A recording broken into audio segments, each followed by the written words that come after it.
Ukraine में रूस के हमले का एक रोंगटे खड़े कर देने वाला वीडियो TV9 भारतवर्ष पर हम आपको दिखाने जा रहे हैं। रूस ने अपने अटैक हेलीकॉप्टर से ताबड़तोड़ मिसाइलें दागी हैं।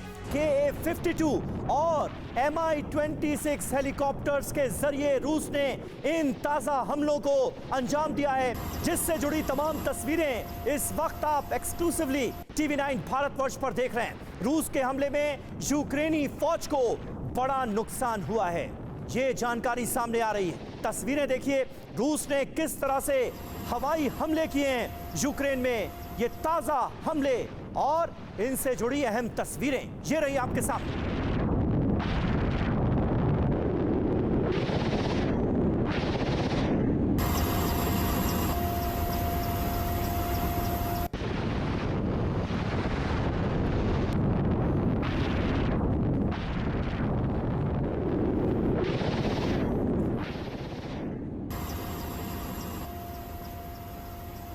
रूस के हवाई हमले से जुड़ी तस्वीरें आपके सामने हैं। जनरल सिन्हा, किस तरह से आप देखते हैं इन तस्वीरों को?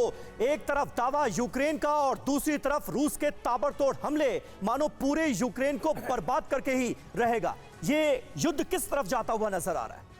ये जो नजर आता है कि पहली बात तो ये है कि रूस के फेवर में एयर सुपीरियरिटी आ रही है। दूसरी बात है कि रूस जितने भी मिसाइल सिस्टम हैं, देखिए सैटेलाइट के माध्यम से इन लोग को लोकेट करना ग्राउंड पे कहाँ है ज़्यादा मुश्किल नहीं है। तो अटैक हेलीकॉप्टर के माध्यम से इन जो बेसेस है उसको डिस्ट्रॉय करने की कोशिश की जा रही है। और यदि एयर सुपीरियरिटी हो जाता है और यूक्रेन के एयर डिफेंस सिस्टम को डेंट किया जाता है, कमज़ोर किया जाता है, तो ऑब्वियसली जो तराजू है वो रूस के फेवर में जाता नजर आएगा। ठीक है, लेकिन इसी के साथ तस्वीरें तो आ ही रही है। बड़ी खबर ये भी है कि यूक्रेन में थर्मोबैरिक बम का इस्तेमाल किया गया है। ये बड़ा दावा किया जा रहा है, थर्मोबैरिक बम किस तरह की तबाही मचा सकता है यूक्रेन में, जिसकी कुछ तस्वीरें भी सामने आई हैं। यूक्रेन में थर्मोबैरिक बम के इस्तेमाल का किया गया है दावा। सिटी सेंटर जिसके बाद हुआ है तहस नहस। तस्वीरें देखिए।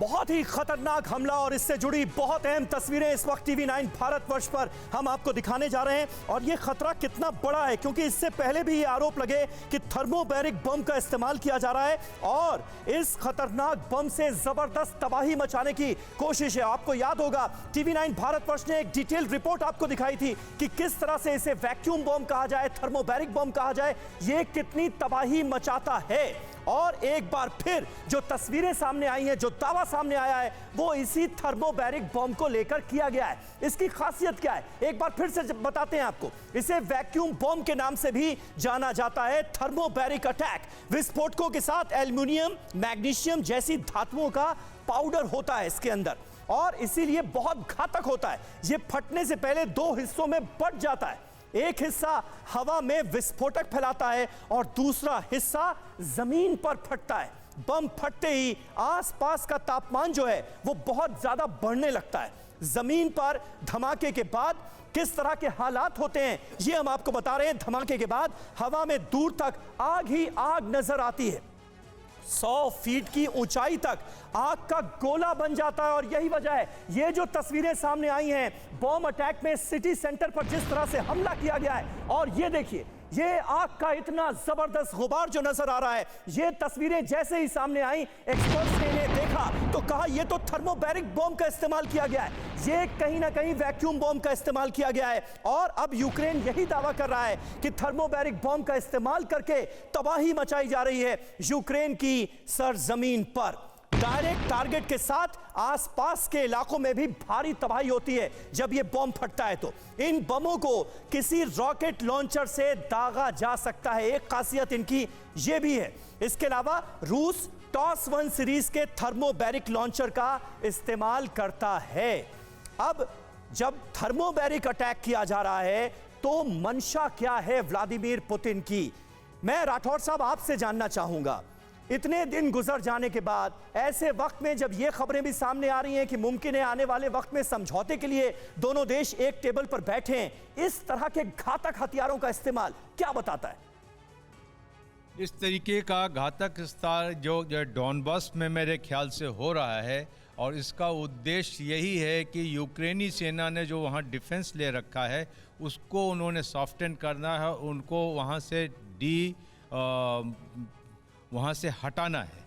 तो इस तरीके के जो थर्मोबैरिक बम्स हैं और ये जिससे आग लगती है और ये सारी चीज़ों से वहाँ से जो डिफेंस ले रहे हैं ट्रूप्स वो वहाँ से भाग खड़े हों ताकि वहाँ पर कब्जा किया जा सके, ये इसका प्रमुख उद्देश्य लगता है। फिक्र आपकी, सोमवार से शुक्रवार रात 9 बजे सिर्फ TV9 भारतवर्ष पर।